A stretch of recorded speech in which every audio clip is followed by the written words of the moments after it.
जय हिंद। इस वीडियो में हम समझते हैं कि अर्थिंग क्या होता है, न्यूट्रल क्या होता है, फेज क्या होता है, कैसे हम मीटर से इलेक्ट्रिक की चोरी कर सकते हैं या अपने बिजली बिल को कम कर सकते हैं। पोल से गुजर रहे तार के ऊपर बैठा कोई पक्षी को करंट क्यों नहीं मार देता है। क्या हम अगर किसी रेलवे लाइन के ऊपर से जा रहे OHE वायर को पकड़ कर लटक जाएंगे तो हमें करंट मारेगा या नहीं मारेगा। तो इसको समझते हैं हम। सबसे पहले आप कुछ भाषा समझिए। जो फेज करंट होता है ना, इसके कई नाम होते हैं। पहले उन नामों को समझिए। फेज वायर को हम लोग लाइव वायर या जिंदा तार कहते हैं। इसे हॉट वायर या गर्म तार के नाम से भी जान जाता है। इसी को हम लोग कहते हैं मेन वायर।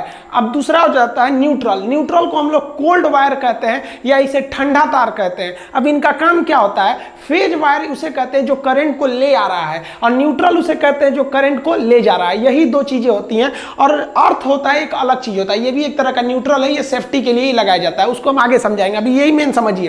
फेज वायर के रास्ते से करंट आता है और न्यूट्रल से जाता है। आना जितना जरूरी है उतना ही जरूरी जाना है। जैसे मान लीजिए हम सांस ले रहे हैं तो ये फेज है, और छोड़ेंगे तो वो है न्यूट्रल। तो आप बताइए ना, हमारे लिए जरूरी क्या है, फेज की न्यूट्रल। भैया एको को कम होगा ना तो हम मर जाएंगे। कि ऐसे थोड़ी होगा खाली फेजे पे रह जाएंगे, खाली इसे छोड़ते रहेंगे न्यूट्रल पे हो जाएंगे। तो फेज और न्यूट्रल दोनों जरूरी है। जैसे एक चोर जाता है चोरी करने के लिए तो घुसले रह जाएगा अंदर तो सुबेरे पिटाएगा वो। मान लीजिए बिना घुसले निकल गया तो फिर फायदा क्या हुआ, उसको चोरी किए।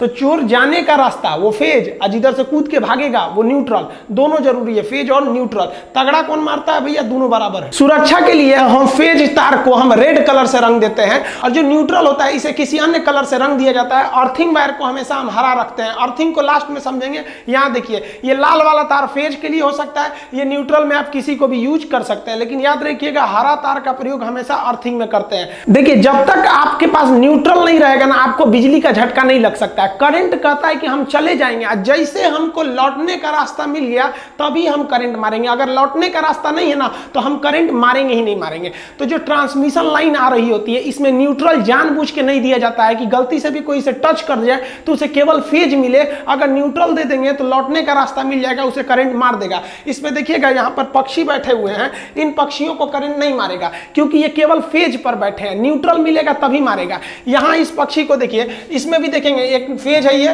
3 ठो फेज हो गया, और एक हम ब्लैक कलर से कर देते हैं और ये वाला हो जाएगा आपका न्यूट्रल। इस तीनों में से एक जो होता है, 4 में से एक जो होता है वो न्यूट्रल होता है। अब जैसे ये देखिए, ये पक्षी फेज पे बैठा है, ये भी फेज पे, ये भी फेज पे।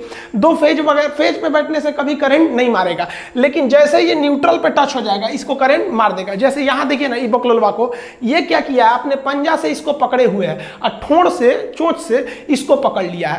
लेकिन मान लिया कि एक ठो ये वाला क्या है, फेज है, और दूसरा ये नीचे वाला न्यूट्रल है। तो यहां से इसके ठोड़ से तो करंट घुस जाएगा, और करंट जैसे पैर के पास आएगा उसको समझ गया कि अरे भैया जाने का रास्ता मिल गया, न्यूट्रल मिल गया, मार इसको, झनाक से उड़ जाएगा।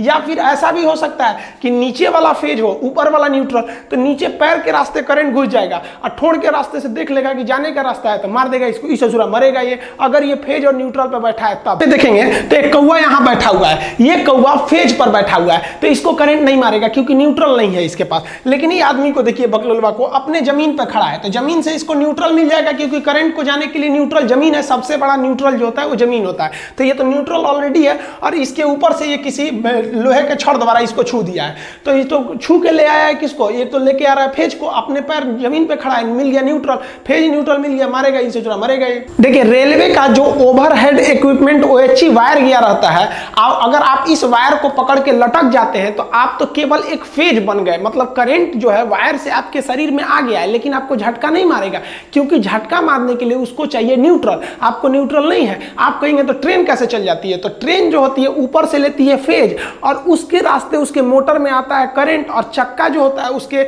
इस रेल पटरी पे रहता है, और जगह जगह से रेल पटरी को जमीन से जोड़ा गया रहता है वायर द्वारा। तो पटरी से मिल जाता है न्यूट्रल और ट्रेन चल जाती है। अगर कोई इलेक्ट्रिक मिस्त्री पोल पर चढ़ा होता है तो वो अपने हाथ में रबड़ का ग्लव्स पहने रहता है जो इंसुलेटर का काम करता है। साथ ही अगर आप देखेंगे तो इसमें ये एक तो ये फेज हो गया है 3 ठो, और ये वाला एक हो गया न्यूट्रल। तो ये देखिए, ये केवल इन फेज के पास में है, न्यूट्रल पे नहीं है। इसको करे, जहां ये न्यूट्रल को टच करेगा इसको भी मार देगा। तो आपको न्यूट्रल पे बच के रहना है। ट्रेन के ऊपर अगर आप चढ़ जाते हैं कोई दिक्कत नहीं है।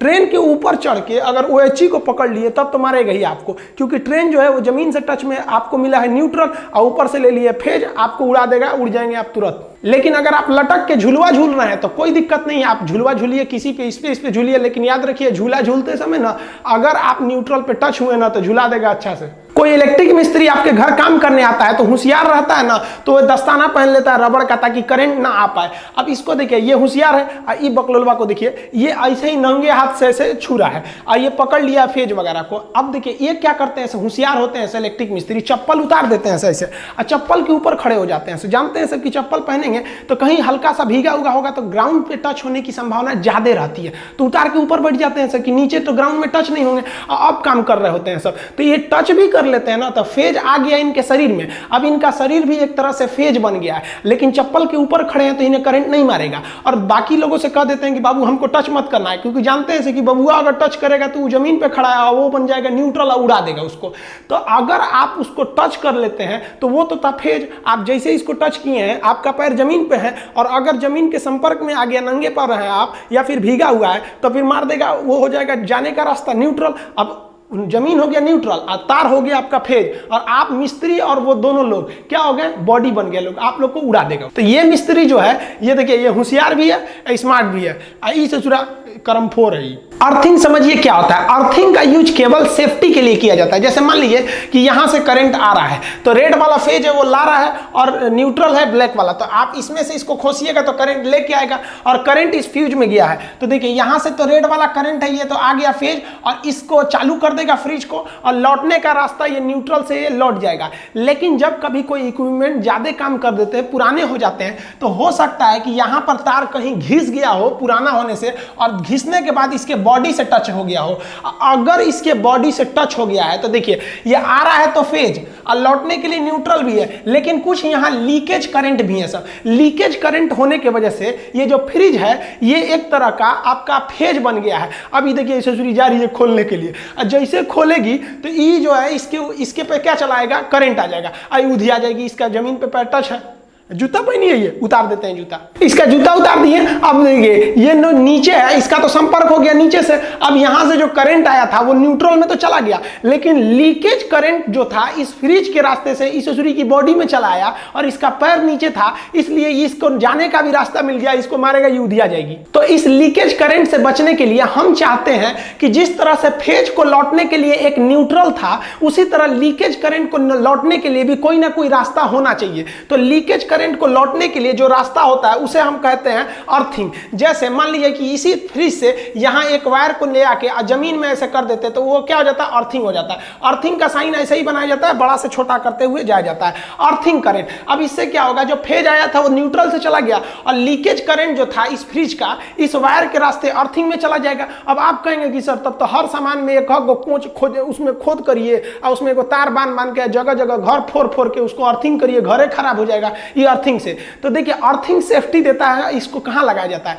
अर्थिंग जो होता है ना, इसका जो प्रतिरोध होता है, क्वेश्चन पूछेगा कितना होना चाहिए, तो अर्थिंग का प्रतिरोध रेसिस्टेंस बहुत ही कम होना चाहिए, 8 ओम से भी कम होना चाहिए। जबकि हमारे शरीर का जो प्रतिरोध होता है, अगर शरीर भीगा है तो 1000 होता है और अगर सूखा है तो 1 लाख हो जाता है। तो यानी हमारा शरीर सूखा है तो करंट को 1 लाख से धकेलेगा और भीगा है तो 1000 से ढकेलेगा। और जो अर्थिंग होता है वो महज 8 ओम से ढकेलता है। इसलिए कोई भी कहां जाता है, प्रतिरोध मतलब होता है रुकावट, ब्रेकर। अब आप बताइए, आप गाड़ी से जा रहे हैं, एक ठो ब्रेकर इतना ऊंचा है, अब बगल वाला ब्रेकर थोड़ा सा है, तो गड़िया वाला को देखते हैं मुड़ा के जाता है, कहता दूर हचका पे से कौन जाएगा। तो हमारे शरीर का प्रतिरोध यानी ब्रेकर ज्यादा हैवी होता है और अर्थिंग का ब्रेकर कम होता है, इसलिए लीकेज करंट इधर न जाके नीचे चला जाता है। अर्थिंग के लिए अर्थिंग का प्रतिरोध हमेशा कम रखा जाता है, 8 ओम से इसे नीचे रखना चाहिए। देखिए अर्थिंग को ही हम ग्राउंड कहते हैं, ये एक तरह से सेफ्टी के लिए ही यूज किया जाता है, जबकि ये एक तरह से कहिए तो जो लीकेज करंट है उसे वापस जाने के लिए रास्ता दे देता है। अर्थिंग वायर हमेशा और हमेशा हरा रंग का रहना चाहिए।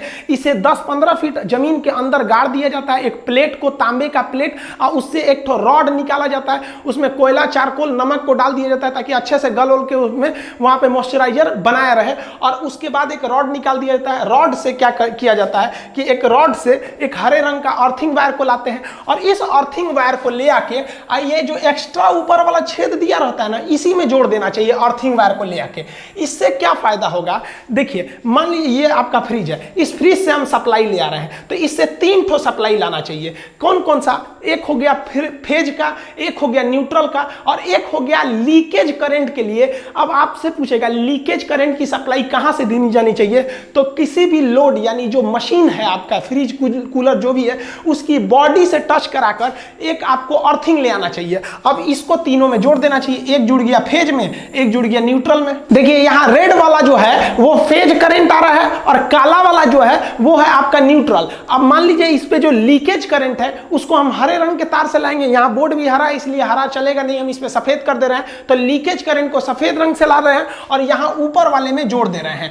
तो ये ऊपर वाला जो होता है अर्थिंग होता है। अब बताइए अगर ये जो है इस पे लीकेज है करंट का, मान लीजिए यहां पे लीकेज है, अब हम इसको अर्थिंग से जोड़े हैं तो अब ये ससुरी नहीं जाएगी, बच जाएगी। देखिए कैसे, इस पे लीकेज है तो जो मेन करंट आया फेज से लौट जाएगा न्यूट्रल से, लीकेज करंट को पकड़ लेगा ये आपका अर्थिंग वायर, क्योंकि इसका प्रतिरोध कम है इसलिए करंट इधर से जाएगा, इस आदमी का प्रतिरोध ज्यादा होता है इसलिए इधर से नहीं जाएगा, और ये होते हुए इस प्लग में चला जाएगा, और इस बड़े वाले को हम लोग ऊपर वाले में खोस देते हैं और ये इस रास्ते से जमीन में चला जाएगा। अतः लीकेज करंट गया जमीन में, जमीन सबसे बड़ा चार्ज सिंक है, इसमें कितना भी वोल्ट का करंट दे दीजिए ये सोख लेता है। तो ये हो गया आपका अर्थिंग वायर। अब क्वेश्चन पूछता है कि अर्थिंग का जो ये वाला पिन होता है ये मोटा और सबसे लंबा क्यों बनाया जाता है, तो देखिए हम ये इसमें क्यों बनाया जाता है, जैसे मान लीजिए कि हम इसमें खोसे इसमें, तो हमको सबसे ज्यादा जरूरी क्या है कि फ्रिज भले देर से चले लेकिन करंट ना मारे, इसलिए अर्थिंग वायर को लंबा बनाते हैं कि पहले ही ये किसमें घुस जाए, प्लग में घुस जाए, और जैसे डालेंगे पहले प्लग में घुस जाएगा तो सबसे पहले ये प्लग जो है ये किससे संबंधित है, ये अर्थिंग वायर से संबंधित है, और ये किसको लेके आ रहा है, लीकेज करंट को। तो जैसे घुसाएंगे तो सबसे पहले ये लीकेज करंट को भेज दिया, और लीकेज करंट को भेज दिया उसके बाद ये दोनों का साइज सेम होता है, ये घुसेगा तब इसको देगा फेज और न्यूट्रल। पता चला पहले ही फेज दे दिए अब बाद में लीकेज को ले जा रहे हैं, उसी बीच कोई छू लेगा तो उसको धमाक से उड़ा देगा। इसे मोटा बनाने का दूसरा एक और रास्ता है कि हमें अर्थिंग करंट का जो रेसिस्टेंट जो प्रतिरोध है उसको कम रखना है, क्योंकि करंट धड़ाक से चला है, प्रतिरोध कम होने की वजह से प्रतिरोध कम करने के लिए किसी भी वायर को मोटा किया जाता है। तो जानबूझ के इसे मोटा कर दिया जाता है कि इसका प्रतिरोध घट जाए और उधर से लीकेज करंट फटाक से चला। इसमें इसे मोटा करने का एक और रीजन है कि इसको अगर आप मोटा कर देंगे तो अर्थिंग वायर जो है वो कभी भी फेज वाले में नहीं जाएगा और ना ही न्यूट्रल वाले में जाएगा, क्योंकि अर्थिंग का जो रेसिस्टेंट होता है वो बहुत ही कम होता है, उसे फेज और न्यूट्रल में नहीं जाने देना चाहिए। तो ये 3 रीजन है इसको मोटा बनाने का। देखिए अर्थिंग जो होता है वो 2 तरह से लगाया जाता है, एक सरकार की अर्थिंग होती है जो सरकारी लाइन से आती है, वो हर जगह अवेलेबल नहीं है, और कुछ ऐसी अर्थिंग होती है जो व्यक्ति खुद से लगा लेता है। जैसे आप इस एग्जांपल में देखिए कि ये पावर सब स्टेशन है, इसमें आपको 2-3 ठो लाइन दिख रही होगी रेड कलर की जो आपकी फेज लाइन है, एक ग्रीन कलर की जा रही है जो अर्थिंग है, एक काले रंग की जा रही है जो न्यूट्रल है। अब ये वाले घर वाले भाई साहब क्या किए हैं, आप ध्यान दीजिए कि वाले इस वाले से क्या ले लिए हैं, फेज ले लिए हैं, एक न्यूट्रल ले लिए हैं, एक अर्थिंग ले लिए हैं। इनको फेज भी मिल गया, जाने का रास्ता न्यूट्रल भी मिल गया, इनमें घर में किसी को करंट भी मारेगा तो ये अर्थिंग में चला जाएगा, ये घर सुरक्षित है। लेकिन ये वाले भाई साहब को देखिए, ये अर्थिंग लाइन से अर्थिंग लिए ही नहीं है, लाल वाले से फेज ले लिए हैं, काले वाले से न्यूट्रल ले लिए हैं, लेकिन ये भी बंदा होशियार है, ये अपना पर्सनल अर्थिंग लगा के रखा है। देखिए यहाँ पे इसने क्या लिया है, पर्सनल अर्थिंग, तो ये भी बच जाएगा। ये सरकार का फायदा उठा रहा है, ये अपने दिमाग का फायदा उठा रहा है। बकलोलवा को देखिए, सब स्टेशन से आया लाइन 3 फेज जा रहा है, एक ठो फेज ले लिया अपने घर में और एक ठो न्यूट्रल ले लिया जाने के लिए, और सरकार इस एरिया में अर्थिंग दी ही नहीं थी और यो ससुरा अपने घर में अर्थिंग नहीं लगाया तो उड़ेगा, इसके यहाँ करंट मारेगा किसी को तो झनाक से उड़ेगा ही। देखिए हमारे यहाँ जो डिस्ट्रीब्यूशन लाइन होते हैं उसमें 3 फेज दिए जाते हैं, यानी ये देखिए 3 लाइन दी जा रही है। ये फेज इसलिए दिए जाते हैं कि सब स्टेशन पे लोड कम पड़े। मान लीजिए किसी मोहल्ले में 300 घर है तो क्या किया जाएगा, हर फेज से 100-100 घर को सप्लाई दे दी जाएगी, तो हर एक फेज पर लोड ज्यादा एकदम सेम रहेगा तो मोहल्ले में बिजली सेम रहेगी। लेकिन क्या किया जाता है ना, कभी कभी लोग किसी घर में ज्यादा लोड है, किसी घर में कम लोड है, किसी मोहल्ला में पता चला 2 फैक्ट्री लग गई तो उसके वाले पर लोड ज्यादा हो जाएगा तो उधर जो वोल्टेज होगा टिमिर टिमिर रहेगा, तो लोग उस फेज से हटा के दूसरे फेज में लगा देते हैं। तो ये ना हो इसलिए हम लोग ज्यादातर फेज को डिस्ट्रीब्यूट कर देते हैं। लेकिन हमारे यहाँ बिहार व यूपी वगैरह में क्या होता है ना, चोरी लोग कर लेते हैं, अक्सर हर जगह लोग थोड़ा बहुत चोरी कर लेते हैं। क्या करते हैं, वो टोक फंसा लेते हैं। देखिएगा ना कोई बोतल वोतल रहेगा तेल ओल का तो उसको आधा काट के उसमें तार में फंसा के इस तरह से इसे टोकन फंसा लेंगे लोग, और उसमें इसी में डाल देंगे फेज में और एक तो न्यूट्रल में ले लीजिए, फेज ले लेगा, घर से ही न्यूट्रल अर्थिंग बना सकता है वहां पर। और उससे क्या होता है, तब ये सब स्टेशन पर लोड ज्यादा हो जाता है। पता चला इसने 100 घर को डिस्ट्रीब्यूट किया था और किसी एक फेज में 50 तो घर वाले टोक फंसा के चोरी करने लगे हैं लोग। अब भाई चोरी करेंगे तो उस पर एक्स्ट्रा लोड आ जाएगा, तो इस एक्स्ट्रा लोड से लिए कई बार छापा पड़ता है, तो ये लोग क्या करते हैं, उतार लेते हैं, कहते हैं हमारे यहाँ तो लाइटें नहीं है। देखिए जो हाई टेंशन लाइन होती है, जो जहां से ट्रांसमिशन होके आ रही होती है, उसको हम लोग डेल्टा में जोड़ते हैं। डेल्टा ऐसे कनेक्शन को कहते हैं जिसमें से न्यूट्रल नहीं गया रहता है, यानी अगर डेल्टा में जुड़ा है तो न्यूट्रल है ही नहीं है, आप उसको करंट ले लेंगे लेकिन कोई काम नहीं कर पाएंगे और ना ही आपको झटका मारेगा, क्योंकि डेल्टा में न्यूट्रल नहीं होता है, आपको न्यूट्रल देना पड़ेगा। तो जो हाई वोल्टेज होते हैं यानी स्टेप अप करंट या ट्रांसमिशन लाइन, वो डेल्टा में जुड़ा होता है। लेकिन जब वो सब स्टेशन पे पहुंचता है तो उसे स्टेप डाउन करके उसे हम लोग कहते हैं लो वोल्टेज, और उसके बाद डिस्ट्रीब्यूट करते हैं। तो डिस्ट्रीब्यूशन लाइन आपको स्टार कनेक्शन में होता है। स्टार कनेक्शन में 3 फेज के साथ साथ एक न्यूट्रल भी होता है। क्वेश्चन कहेगा कि जो स्टेप डाउन ट्रांसफार्मर होते हैं वो कौन से होते हैं, तो वो डिस्ट्रीब्यूशन के लिए होते हैं, उनका वोल्टेज कम होता है। कम वोल्टेज पे ही हम लोग को काम चलाना रहता है अपने घरों का 240-230 वोल्ट के आसपास में, तो वो स्टार में रहते हैं। लेकिन high tension line, high voltage, step up वाले डेल्टा में रहते हैं। ये अलग से हम पढ़ाएंगे आपको डेल्टा और स्टार में, और क्या होता है जंपर पिन इनसे इसको कनेक्ट करने के लिए। तो इस तरह से हमको आता है डेल्टा से ट्रांसफार्मर दे देता है स्टार। अब हमको जो मिलते हैं, देखिए कोई भी चीज कभी कभी सुने होंगे कि ये 3 फेज का है, ये सिंगल फेज का है, तो सिंगल फेज की चीज कमजोर रहते हैं और 3 फेज की चीज बहुत शक्तिशाली रहते हैं।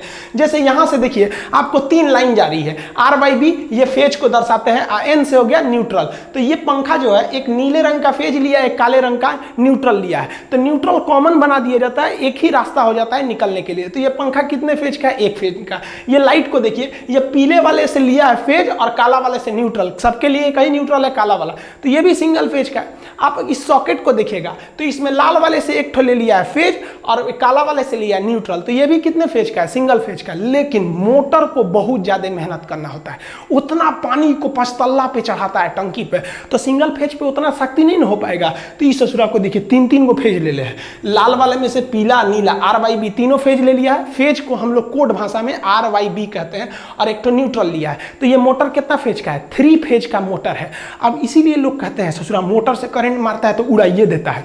अरे उड़ाइए कौन चीज देता है, मोटरवा ससुरा 1 फेज पे थोड़े चल रहा है, वो तो 3 फेज पे चल रहा है, तीनों फेज बा छुएगा तो उड़िएगा नहीं। लेकिन अगर वही कोई मोटर कम पावर का है, जैसे ये मोटरवा को देखिए ना, ऊपर से 3 ठो फेज गया है, लेकिन ये लिया है एक गो नीला वाले से फेज, एक न्यूट्रल, तो ये तो सिंगल फेज का मोटर है, इससे करंट मारेगा ना आपको तो उतना झटका नहीं मारेगा। लेकिन ये 3 फेज वाले से मारेगा ना तो उड़ाइए देगा आपको। आपके घर में जो सप्लाई आती है पोल से, डिस्ट्रीब्यूशन लाइन, हालांकि इससे पहले वाले वीडियो में हम आपको ट्रांसमिशन लाइन और डिस्ट्रीब्यूशन लाइन पढ़ा दिए हैं, उसमें 4 ठो वायर आएगा। देखिए यहाँ पे 3 वायर जो है वो फेज के लिए है, 1 वायर जो है वो न्यूट्रल के लिए है। देखिए अगर आप सिंगल फेज का करंट लिए हैं, अपने घर में सप्लाई लिए हैं, तो 1 ठो आपको दे देगा फेज, एगो देगा न्यूट्रल, न्यूट्रल तो हर हाल में देगा। और 3 फेज का लिए हैं तो 4 गो तार आएगा, 3 ठो फेज आएगा, एगो न्यूट्रल आएगा।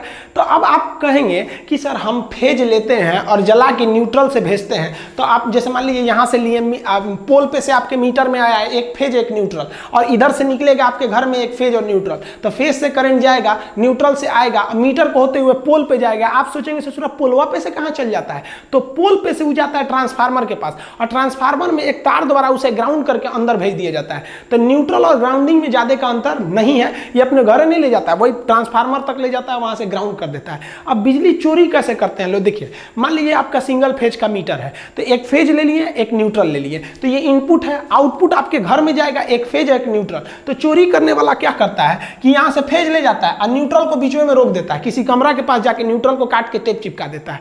तो करंट तो इधर से गया, ये फ्रिज चलेगा नहीं चलेगा, क्योंकि केवल फेज मिल रहा है, पंखा चलेगा फेज मिल रहा है। लेकिन ये ससुरा होशियारी कर देता है, यहां से इसको ले जाके एक इधर से ना अर्थिंग जोड़ देता है।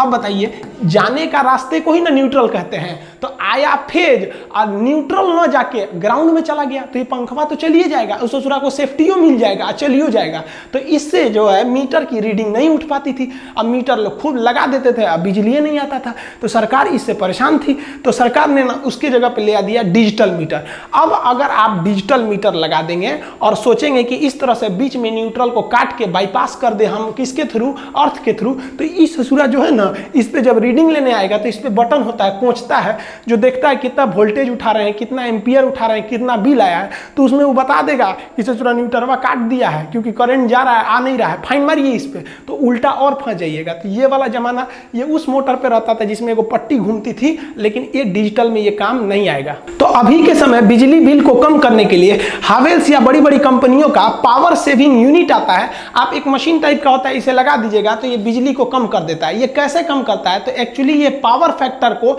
0.8 से ऊपर बढ़ा देता है, यानी लगभग 1 के करीब ले जाता है पावर फैक्टर को, जिससे बिजली बच जाती है। अब ये पावर फैक्टर समझिए, देखिए पावर फैक्टर जो होता है सबसे बेस्ट पावर फैक्टर 1 को माना जाता है, 1। लेकिन पावर फैक्टर आपके घर में 1 नहीं रह पाता है, 1 से कम रहता है। तो 0.8 तक है ना तो ठीक है, ये लगभग 1 के करीब है। लेकिन 0.8 से कम है, 0.7 है, 5 है, 2 है, तो आपका बिजली बहुत ज्यादा उठ रहा है। तो ये पावर फैक्टर को आपको 1 के करीब रखना है। 0.8 है तो ठीक है। कैसे होते हैं सब पावर फैक्टर? तो देखिए ध्यान से, जो हमारा लोड होता है, जो मशीनें को हम लोग यूज करते हैं, बल्ब वगैरह, वो 3 तरह के लोड होते हैं। एक होता है रेसिस्टिव लोड। रेसिस्टिव लोड उसे कहते हैं जिसमें लाइट और हीट उत्पन्न होती है, जैसे कोई बल्ब वगैरह हो गया तो ये रेसिस्टिव लोड है। इसमें कोई भी चीज घूमने वाला नहीं होता है, तो ये ज्यादा बिजली नहीं उठा पाता है। लेकिन अगर आपका कोई इंडक्टिव लोड है, तो इंडक्टिव लोड में क्या होता है, कोई भी चीज घूमने वाली होती है, जैसे पंखा हो गया, मोटर हो गया, कोई भी चीज जिसमें कॉइल का प्रयोग होता है, घूमता है इंडक्शन के द्वारा, तो उसे कहते हैं इंडक्टिव लोड। इसमें कॉइल का प्रयोग होता है। तो ये जो होता है ना ज्यादा बिल उठाता है। और सबसे कम उठाता है कैपेसिटिव लोड। कैपेसिटिव लोड उसे कहते हैं जिसमें इस तरह के छोटे छोटे कैपेसिटर लगे होते हैं। अब आप बताइए, ये मोटर है, क्या है? ये इंडक्टिव लोड। ये बल्ब वगैरह है, ये क्या है? Resistive load. और कैपेसिटर वगैरह लगे हैं तो ये सबसे कम बिजली बिल उठाता है। अब हम ये समझते हैं ससुरा ज्यादा क्यों उठा लेता है। तो जो अल्टरनेटिव करंट होता है ना, वो वेव की तरह चलता है, सांप की तरह। देखिए ये सांप चल रहा है ना, तो ये अल्टरनेटिव करंट है। और जो ट्रेन होती है ना, वो डायरेक्ट करंट, अगर सीधे गया तो डीसी डायरेक्ट करंट, ऐसे ही से गया तो वो हो जाता है अल्टरनेटिव करंट। तो अल्टरनेटिव करंट बनाने वाला अल्टरनेटर और डायरेक्ट करंट बनाने वाला डायनेमो। तो डायरेक्ट करंट को, डायनेमो को कहते हैं डीसी जनरेटर, अल्टरनेटर को कहते हैं एसी जनरेटर। तो जनरेटर का 2 टाइप होते हैं, उसको नेक्स्ट वीडियो में कभी समझा देंगे। तो जो करंट होता है हमारे घर में एसी, वो सांप की तरह चलता है, तो इसे हम कहते हैं वेव। इसी को फ्रीक्वेंसी होती है। फ्रीक्वेंसी का मतलब होता है फेरा। तो हमारे घर में जो करंट आती है उसकी फ्रीक्वेंसी होती है 50। यहां आप देखिएगा सांप का 2 फेरा दिखेगा, एक ये वाला फेरा हो गया और एक ये फेरा हो गया। तो इसकी फ्रीक्वेंसी कितनी दिख रही है? 2। लेकिन जो घर में करंट आ रहा होता है उसकी फ्रीक्वेंसी 50 होती है, यानी 1 सेकंड में वो 50 फेरा मार देता है वो। तो जो कभी देखिए, इसमें भी जो करंट आता है हमारे घर में, उसमें 2 चीजें होती है। एक होती है वोल्टेज, यानी जो प्रेशर जो बिजली को ढकेल रहा है, और एक करंट जो इलेक्ट्रॉन आ रहे हैं। तो करंट होता है और जो वोल्टेज होता है, उन दोनों का जो टर्म है, जो फेरा है, वो जो वेव है, वो 1 के ऊपर 1 रहना चाहिए, तभी अच्छा माना जाता है। तो जितने भी रेसिस्टिव आपके लोड होते हैं या कैपेसिटिव लोड होते हैं, इसमें देखिए यहाँ हम काले रंग से बना दिए हैं वोल्टेज और लाल रंग से बना दिए हैं आपका करंट। तो ये दोनों एक ही पर होते हैं, इसलिए आपका जो होता है पावर फैक्टर वो सेम होता है। इसलिए ऊपर नीचे रखिएगा तो कट के 1 आ जाता है, इसलिए इससे अच्छा माना जाता है, इसे भी अच्छा माना जाता है। लेकिन जब आप कभी कॉइल को लगाते हैं, यानी इंडक्टिव लोड को लगाते हैं, मोटर फैन वगैरह को, तो इसमें पंखा जो घूमने लगता है ना, तो ये करंट को रोक लेता है। तो जिस वजह से इसका ग्राफ ऐसे बनता है। काला वाला मतलब वोल्टेज, वोल्टेज का ग्राफ आगे चला जाता है और करंट पीछे रह जाता है। तो वोल्टेज आगे चला गया, करंट पीछे रह गया, तो करंट को ऊपर रख के वोल्टेज से डिवाइड करेंगे तो पॉइंट में चला आता है। तो वही आपका जो पावर फैक्टर होता है ना, वो 1 से नीचे जाने लगता है वहां से। तो इसलिए आपको जरूरी है कि ये जो आपका करंट पीछे रह गया, इसको ढकेल के आप किसके बराबर करिएगा? आप वोल्टेज के बराबर कीजिएगा। लेकिन इस अधूरा होगा ही नहीं, क्योंकि मोटरवा जब चलेगा तो करंटवा पीछे ही रह जाएगा, वोल्टेजवा आगे चल जाएगा। तो इसका एक रास्ता है। जैसे मान लीजिए किसी 2 आदमी को एक जगह पे पहुंचना है 10 किलोमीटर की दूरी पर, एगो तेज दौड़ने वाला, एगो धीमा दौड़ने वाला है। तो एक काम कीजिए ना, अगर साथे पहुंचाना है तो धीमे दौड़ने वाले को पहले ही दौड़ा दीजिए, दौड़ जोरे, और उसके आधा घंटा बाद दूसरा को छोड़िए। तो यही काम करता है ये हावेल्स का जो मशीन है। कई कंपनियों के आते हैं, एंकर वगैरह के पावर सेविंग मशीन। ये क्या करता है, जैसे इसको लगा देंगे ना, जैसे मोटर ऑन करेंगे तो वो करंट को ढकेल के बहुत आगे भेज देता है, कहता है भाग जाओ तुम भाग जाओ, और उसके बाद पीछे से वोल्टेज को छोड़ता है। तो करंट का स्पीड धीमा था, वो धीरे धीरे जा रहा था, वोल्टेज पकड़ के उसको एक ही वेव बना देता है, जिस वजह से हमारा पावर फैक्टर लगभग 1 के करीब आ जाता है और हमें बिजली की बहुत ही ज्यादा बचत हो जाती है। आई होप आप समझ गए होंगे। अब नेक्स्ट वीडियो में हम समझा देंगे आपको एसी करंट और डीसी करंट में क्या अंतर होते हैं, मोटर में किस तरह से बनाए जाते हैं, शंट मोटर क्या होता है, सिंक्रोनस मोटर क्या होता है, ट्रैक्शन मोटर क्या होते हैं, सब कम्यूटेटर कहाँ होता है, अल्टरनेटर और डायनेमो में किस तरह का अंतर होता है और जनरेटर किस तरह से काम करता है। मिलेंगे नेक्स्ट वीडियो में, तब तक के लिए जय हिंद।